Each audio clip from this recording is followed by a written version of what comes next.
Bonsoir Elodie. Vous m'entendez tous, c'est bon? Yes, on t'entend, c'est parfait. Ravie de te voir, de te revoir parce qu'on s'est vu avant le live. Beaucoup. Mais en tout cas, très très contente que tu sois là pour venir partager ton expérience et ton parcours à toi. Donc du coup, tu as vu un petit peu l'ambiance et les questions qu'on peut avoir. Et donc, Elodie, tu es là pour pouvoir partager ton parcours, ton aventure Side Project, ce que tu fais aujourd'hui. Je te laisse vraiment la parole pendant le temps dont tu as besoin, quelques minutes là pour pouvoir raconter tout ça. Et on rebondira en fonction des questions qu'il y a. Donc, je n'en dis pas plus et je te laisse partager qui tu es et ce que tu fais. Ok, ben welcome encore une fois, je le dis encore une fois en mon nom. Donc, moi, j'ai eu la chance de pouvoir participer à Side Project 5 Team Potatoes, parce que comme on avait tous la patate, on s'est choisi des noms de patates. Enfin bref, vous verrez bien, j'imagine que entre-temps, il y a eu d'autres noms plutôt sympathiques. Je vais vous raconter rapidement comment j'en suis arrivée à trouver Side Project et surtout à suivre cette formation. Je suis commerciale pour une grande compagnie aérienne depuis 20 ans cette année. Le temps passe. Je suis aussi représentante du personnel dans cette entreprise depuis 5 ans maintenant à temps plein. Et en dehors de tout ça, je suis également formatrice bénévole. Ce qui fait que j'arrive sur Side Project, c'est le fait que dans le travail que je fais, notamment en tant que représentante du personnel, je suis beaucoup au pied du mur. C'est-à-dire, j'agis en général quand il est presque déjà trop tard. Et je suis beaucoup dans la lutte et beaucoup, entre guillemets, dans le négatif et j'absorbe beaucoup de choses. Et c'est vrai qu'au bout d'un moment, tout ça, ça fatigue et ça use. Et je me dis que finalement, l'entrepreneuriat, j'ai toujours trouvé ça plutôt intéressant, mais sans vraiment rien y connaître. Donc, j'ai commencé à farfouiller un peu sur le net pour trouver finalement une formation qui m'apprendrait ce que c'est qu'être entrepreneur. Et je suis tombée sur la formation de Charlotte de Side Project. Et comme vous, j'ai suivi cette Project 8 et j'ai trouvé que l'énergie était extraordinaire. On était déjà un super groupe, les coachs étaient au top et vraiment, on était boostés à fond. Donc, je me suis inscrite et j'ai fait cette formation. Et je suis maintenant depuis... donc ça, c'était il y a un certain nombre, il y a plus d'1 an déjà. Je suis depuis quelques mois maintenant la fondatrice d'une toute petite activité qui s'appelle Jardin de Plumes. Qui n'était absolument pas mon projet de départ et absolument pas le projet sur lequel j'ai travaillé pendant qu'on a fait Side Project. Mais je suis donc l'exemple parfait de quelqu'un qui pivote. Voilà. Comment j'en suis arrivée à trouver cette idée de Jardin de Plumes et qu'est-ce que c'est Jardin de Plumes? Alors, Jardin de Plumes, c'est en fait mon nom d'artiste. Je crée actuellement 3 choses différentes que je vends sur des expositions ou via mes pages de réseaux sociaux. Donc, la première chose, c'est des bouquets de fleurs séchées comme celui que vous pouvez voir derrière moi. Je fais aussi des... J'ai pris mon matériel. Je fais des attrape-rêves avec du matériel quasi exclusivement de seconde main. Et le troisième truc que je fais, et dont personne en général n'a entendu parler, c'est ça. Voilà. Ce sont des cyanotypes. C'est du tirage photographique à partir d'un très vieux procédé.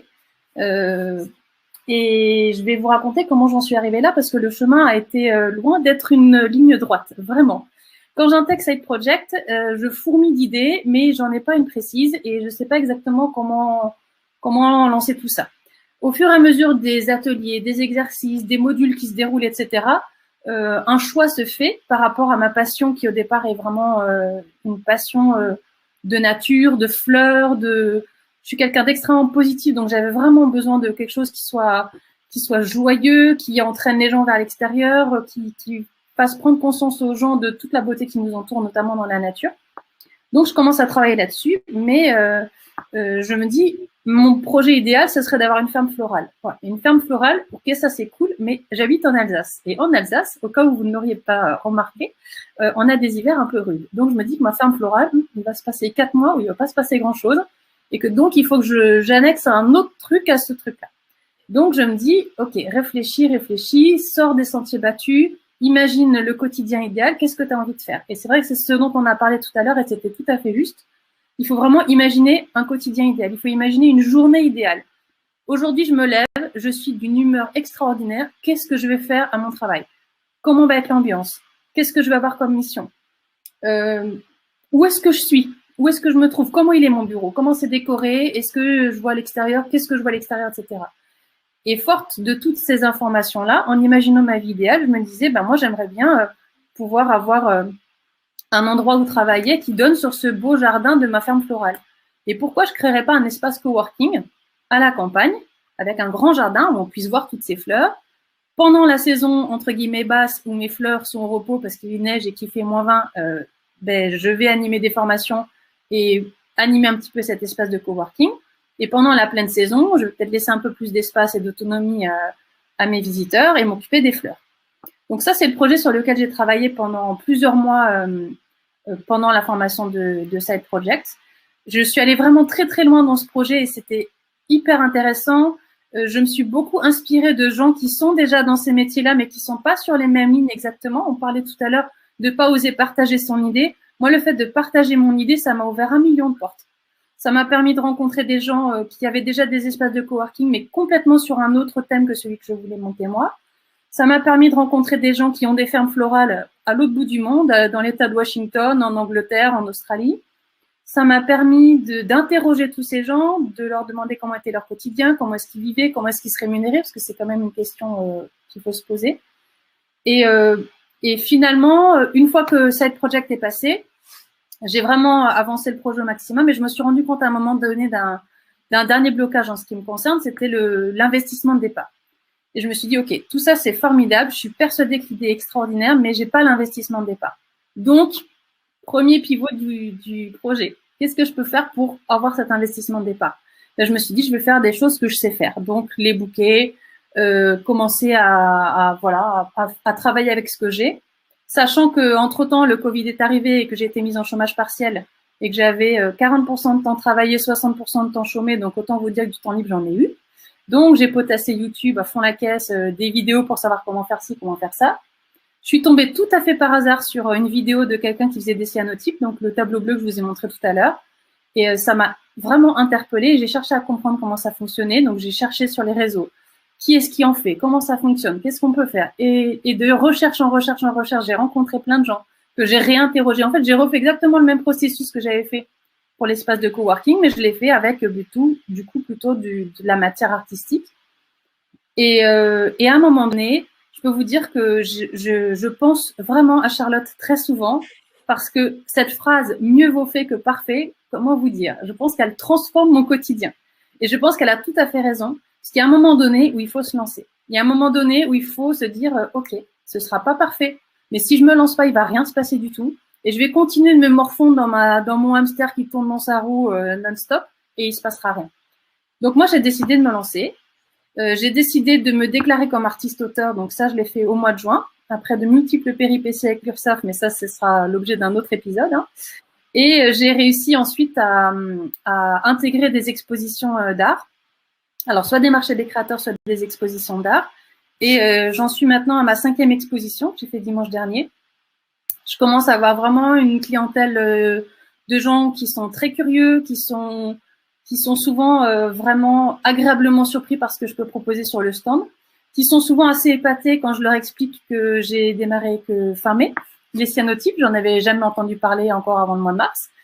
Mais voilà, une fois qu'il y a quelque chose qui vous appelle, ça vous appelle et il faut vraiment se laisser porter par tout ça.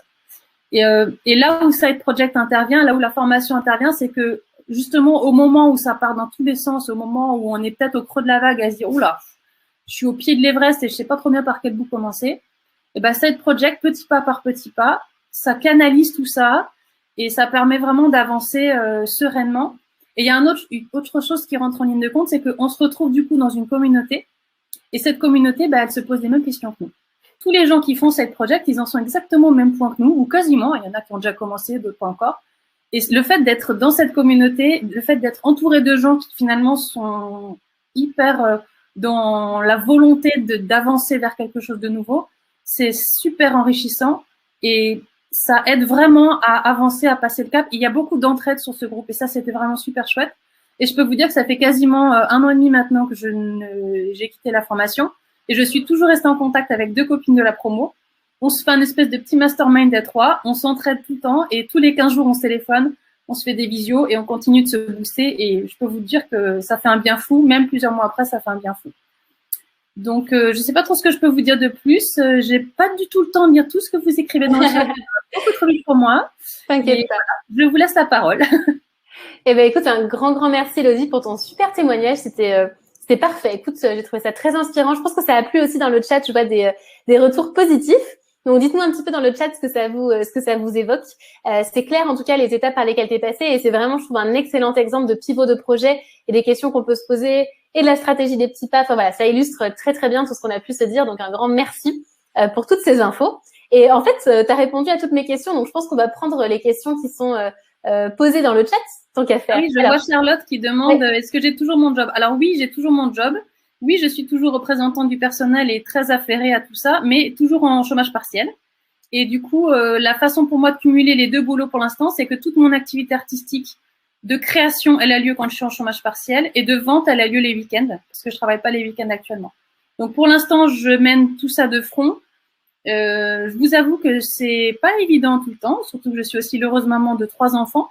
Donc voilà, il faut de la pêche, il faut l'agnac, mais en même temps, ça m'amène tellement d'énergie tout ça que si c'était à choisir, je referais exactement tout pareil. Voilà. C'est beau ça, c'est très beau. Et oui, c'est vrai que je pense que tu t'ennuies pas entre tout, donc c'est un bon exemple de mener des activités de front. Et du coup, sur la question de est-ce que maintenant tu es à temps plein ou pas, mais ça me fait penser, tu sais, à la fin de Side Project, on voit le scénario qu'on choisit pour la suite. Et en fait, il y a plein de scénarios possibles. On peut décider de se lancer là maintenant à temps plein, comme on peut décider de le garder en Side Project pendant encore quelques temps, de changer de projet, de réutiliser la méthode. En fait, tout est possible. Et c'est pour ça que c'est important de se dire que on passe à l'action pour s'entraîner, pour se développer, mais après, il y a plein de modalités différentes pour passer à l'action, quoi. Donc, écoute, super témoignage. Regarde les autres questions qui te sont posées. Est-ce que l'objectif reste le même, c'est-à-dire rassembler des fonds pour le coworking floral? Alors oui, je ne perds pas ça d'idée, et je vais même vous dire un peu plus, c'est qu'au bout de ma rue, il y a un très vieux bâtiment qui est un ancien moulin qui est pour l'instant à l'abandon depuis 4 ans. Bien entendu, vous pensez bien, quand j'ai pensé à mon espace de coworking, je me suis dit, la classe, si je peux y aller en vélo ou à pied avec ce bout de la rue, c'est génial. Donc, je suis renseignée sur le tarif de ce bâtiment et il demandait 700 000 € de mise de départ, plus au moins encore la même somme pour pouvoir réaménager le lieu. Et donc, je me suis dit, OK, 1,5 million, ça va pas être possible. Mais entre-temps, il y a un groupe de jeunes qui a racheté ce bâtiment, qui est venu nous faire une réunion publique dans le village pour nous expliquer un petit peu ce qu'ils avaient l'intention d'en faire. Et notamment, ils ont l'intention de créer une salle des fêtes et d'utiliser les vieux bâtiments pour en faire des gîtes. Et donc, à la fin de la réunion, bonjour, je suis allée les voir et je leur dis, en fait, moi, j'ai une autre idée, elle serait peut-être pas mal. Est-ce que vous avez 5 minutes pour m'écouter? Et donc, j'ai expliqué aux jeunes ce que j'avais en tête justement sur cette sorte de coworking à la campagne. Et évidemment, ils étaient tout oui. Ils avaient absolument pas pensé à cette option-là. Et je pense qu'en termes de remplissage, ça peut être plus avantageux qu'un gîte. Donc, on s'est échangé nos numéros de téléphone et depuis, on est resté en contact. Et je me dis qu'à la limite, je vais peut-être pouvoir surfer sur le truc en devenant peut-être gérante d'un espace coworking, mais sans avoir été obligée de le payer. Voilà. Donc, ça reste vraiment quelque chose qui est très présent dans… Voilà. Quand je vous disais qu'il faut être à l'écoute des gens autour de vous, c'est vraiment ça. Il faut vraiment toujours garder votre petite lumière au fond et se dire que dès que vous pouvez rebalancer le flash, il faut vraiment le rebalancer. Il ne faut pas hésiter. Et je pense que c'est important de rester toujours super positif et surtout super… c'est bien d'être raisonnable, mais des fois, ça ferme des portes. Et je pense que parfois, il faut ouvrir des portes et se laisser embarquer. Moi, quand j'ai fait justement l'outil dont on parlait tout à l'heure, l'outil de décision, je me suis rendu compte que dans les 3 décisions les plus importantes de ma vie et qui ont été des décisions positives, le point de départ, c'était un défi. C'est-à-dire, c'est quelqu'un qui me dit « t'es pas capable de faire ça ?» En fait, si, pourquoi pas. Et je me suis laissée embarquer dans des défis depuis 2 ans, là, des trucs n'importe quoi. Quand j'étais en plein side project, c'était sur octobre, novembre, décembre. Au mois de novembre, je me suis fait challenger pour écrire 50 000 mots, un livre en 30 jours de 50 000 mots. Je me suis dit, allez, vas-y, je me fais. Et je l'ai fait. Alors que j'avais jamais rien écrit avant. Mais à un moment donné, il faut se laisser porter, il faut écouter son intuition et il faut se dire qu'on n'a rien à perdre. Je lisais tout à l'heure aussi quelqu'un qui disait quel type de formation, comment est-ce qu'on apprend. Moi, je reste persuadée d'une chose après tout ce que j'ai traversé dans ma vie professionnelle et personnelle, c'est qu'il n'y a rien qu'on ne peut pas apprendre si on le veut. Il faut juste trouver le bon accès, la bonne personne, le bon moment, mais il n'y a rien qu'on ne peut pas apprendre. Et c'est vrai que dans tout ce que j'ai fait jusqu'à maintenant, notamment mon travail de formatrice bénévole, la plupart des stages que j'ai animés sont des stages que j'ai animés pour lesquels on m'a donné le support de formation 2 jours avant au mieux. Et on m'a dit, tiens, saute dans le grand bain, c'est ta bouée. Merci, au revoir. Et ça s'est à chaque fois très bien passé parce qu'il faut y croire et puis parce qu'il faut pas hésiter non plus à dire aux gens qu'on débute. Et ça aussi, il faut pas se mettre une pression de se dire ça fait 10 ans que je fais ça, tout doit être parfait. Non, mieux vaut fait que parfait. Tout ne sera pas parfait. Ce week-end encore, j'ai distribué des cartes de visite. C'était des vieux papiers sur Word que j'avais découpés moi-même. J'avais à chaque fois honte de les donner et les gens me disaient non, mais c'est bien, on a tout ce qu'il nous faut, on a juste besoin de vos coordonnées, le reste, on s'en fout. Voilà. C'est un excellent exemple. Écoute, je pense qu'on va te prendre comme speaker de motivation, Élodie. Non, écoute, ça illustre très très bien tout ce qu'on se dit, donc c'est vraiment super. Et je vois que ça parle beaucoup aux gens, en tout cas dans le chat. Je regarde s'il y a alors il y a une question pratico-pratique, donc discutons-en. Comment tu as fait pour faire accepter ton activité par ton employeur par rapport à ton contrat de travail, le fait que tu aies ça en parallèle? Alors en fait, mon employeur n'avait absolument pas besoin d'être au courant parce que dans mon contrat de travail, j'ai uniquement une clause de non-concurrence. Or, le métier d'artiste ne concurrence absolument pas le métier de commercial pour une compagnie aérienne, donc j'ai pas du tout eu besoin de le prévenir. Ok. Je les ai prévenus, voilà, plus pour me faire de la publicité qu'autre chose, hein, j'avoue. Mais non, autrement, j'ai pas eu besoin de faire quoi que ce soit de plus. Ok, merci pour ta réponse là-dessus parce que je sais que c'est souvent une inquiétude, donc c'est top. Je vois Florence aussi qui te demande s'il n'y avait pas l'activité partielle, est-ce que tu penses que tu trouverais le temps de faire le side project? Alors, il me semble que quand tu avais fait side project, tu étais à plein temps, mais je te laisse préciser. Ouais, quand j'ai fait side project, j'étais encore à plein temps. J'avais déjà mes 3 enfants, j'avais déjà mes 3 chats, et en plus j'ai écrit un livre. Donc ce que je vais vous dire, c'est que quand on veut, on peut. Et que du temps, on en trouve toujours, à condition d'être peut-être un peu plus organisé. Mais ça aussi, il y a un module pour ça dans cette project. Et vraiment, je pense que le fait de rédiger, par exemple, ce manuscrit de 50 000 mots, ça m'a juste prouvé que finalement, du temps, on en a. Moi, je pensais pas pouvoir dégager 1h30 par jour pour rédiger un livre. Jamais de la vie.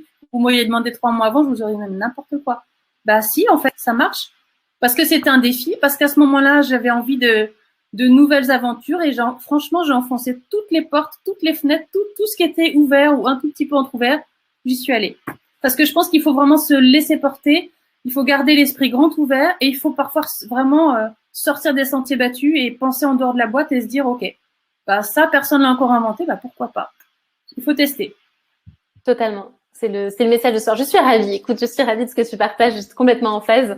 Je vois aussi qu'il y en a qui connaissent ce challenge d'écriture. Je vois une question aussi de Carlotta qui dit, j'ai une idée très précise, mais justement, j'ai l'impression que je m'enferme dedans et je n'arrive pas à lâcher prise et prendre du recul pour voir dans sa globalité. Avez-vous des conseils pour prendre du recul vis-à-vis de cela? Beaucoup de choses par rapport à ça. Et peut-être que, alors tu vas me dire, Élodie, toi, ce que tu en penses, mais peut-être, Carlotta, c'est que tu es pas encore dans l'action. Et c'est ça qui fait qu'aujourd'hui, tu as un peu la tête dans le guidon parce que les seuls éléments que tu as, c'est ce que tu t'imagines et donc tu manques de recul aujourd'hui. Et c'est le fait aussi de passer à l'action, comme Élodie le partage, tu vois, d'en parler à des gens, d'aller dans le concret, qui va t'aider à prendre du recul et à challenger cette idée-là. Je sais pas, Élodie, si tu as quelque chose à rajouter par rapport à cette question. Non, je suis d'accord avec ça. Je pense que moi, ce qui m'a beaucoup aidé aussi parmi les exercices qui étaient proposés par cette project, c'est l'exercice du feedback. C'est-à-dire d'interroger mon entourage sur finalement pourquoi vous me demanderiez conseil, qu'est-ce que vous avez l'impression que je fais mieux que les autres. Et c'est vrai que j'étais surprise parce que finalement tous les témoignages, alors je me suis assurée d'envoyer mon questionnaire à vraiment un panel de personnes très différents, c'est-à-dire des amis, des collègues de travail, des gens que je connais depuis 20 ans, des gens que je connais depuis 6 mois.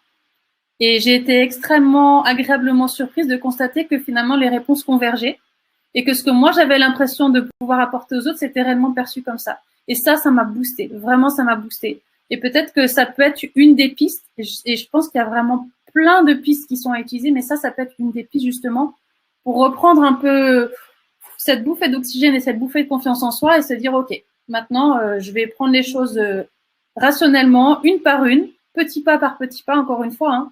Un voyage de milieu commence par un petit pas. Hein. C'est comme ça. Et je pense qu'il ne faut pas se faire une montagne à regarder en haut. Il vaut mieux regarder devant soi et avancer doucement mais sûrement. C'est beau. Écoute, je crois que tu es validée comme speaker de motivation. C'est ce que je lis dans le chat, Élodie. Excellent. Je regarde s'il y a d'autres questions. Alors, je vois une question pratico-pratique sur l'URSSAF. Donc, Manon a répondu que ça dépend bien sûr de chaque situation, statut, etc. Il y a Carmen. Pourquoi est-ce que tu as choisi Side Project sur le marché du coaching de l'entrepreneuriat?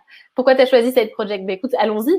Alors, j'ai d'abord acheté le livre. À l'époque, Charlotte n'avait pas encore écrit son livre, mais Alexandre Dana avait écrit le sien, c'est-à-dire la méthode de Live Mentor. Et en lisant la méthode de Live Mentor, un des exemples inspirants qu'a utilisé Alexandre, c'est l'exemple de Charlotte. Et ça m'a vraiment parlé. Il y a quelque chose qui m'a appelé dans ce témoignage et je me suis dit, je vais aller creuser un peu plus là-dessus. Déjà, le nom Postadem, je trouvais ça hyper fun. Bref, comme quoi le marketing, hein, ça marche. Hein. Et du coup, je suis allée voir un petit peu ce que proposait Postadem et je suis tombée à peu de choses près dans les prémices de la Side Project Week. Et en suivant Side Project Week, franchement, c'était l'énergie. L'énergie des intervenants. Je me rappelle encore de l'intervention d'Audrey qui débordait de vie. Enfin, c'était juste tout ce dont j'avais besoin, c'était ça. C'était une semaine d'action. Je passe à l'action, j'ai mon workbook, je me creuse la tête, je sors des idées. Et puis, toute cette énergie de groupe, comme ce que vous êtes en train de faire ce soir, je vois là tous les messages qui circulent sur le chat. C'est ça vraiment qui m'a porté vers cette project. Super, ben merci pour ta réponse. Et c'est vrai effectivement qu'il y a 2 pages dans le livre d'Alex, effectivement. Donc c'est top. Je savais pas que tu m'avais connue comme ça. Je vois d'autres questions. En tout cas, on va en prendre une dernière et puis après on va s'arrêter pour être dans le timing. Mais je pense qu'on a répondu. Dites-nous s'il y a des questions en suspens qui n'ont pas été résolues. Ah, si quelqu'un sait comment je peux faire un TED, j'adorerais faire ça. Franchement, j'adorerais faire ça. J'ai un contact pour toi si tu veux. Ah bah, j'adorerais. J'ai des amis qui en ont fait, donc écoute, si tu veux. Je pense que mes interventions sont peut-être encore un peu bazar, mais le cœur y est. Qu'est-ce qu'on a dit? Mieux vaut fait que parfait. Et on peut tout apprendre, dont faire un TED. Il y a un livre pour préparer un TED. Donc, j'ai des amis qui l'ont fait. Donc, si tu veux que je te mette en relation, évidemment, ça peut tout à fait se faire. Je te vois bien en TED. Eh ben, je regarde s'il y a d'autres questions, mais je pense qu'on est pas mal. Je vois que les réponses, les questions ont été résolues. Eh ben, écoute, Élodie, merci beaucoup pour ce témoignage. C'était hyper inspirant. Et merci de m'avoir invitée. Eh ben, écoute, merci d'avoir accepté ça. Et puis, ben, tu restes avec nous pour les 2 petites minutes de clôture. Et après, on te laisse retourner. Alors, j'ai vu quelqu'un qui disait 3 enfants et 3 chats, ça fait 6 enfants. Donc, son chéri qui compte pour le 7e. Donc, 7. On lui dira pas. Donc, du coup, les 7 enfants après. Et du coup, bah, écoute, je vais repasser en grand écran encore un grand merci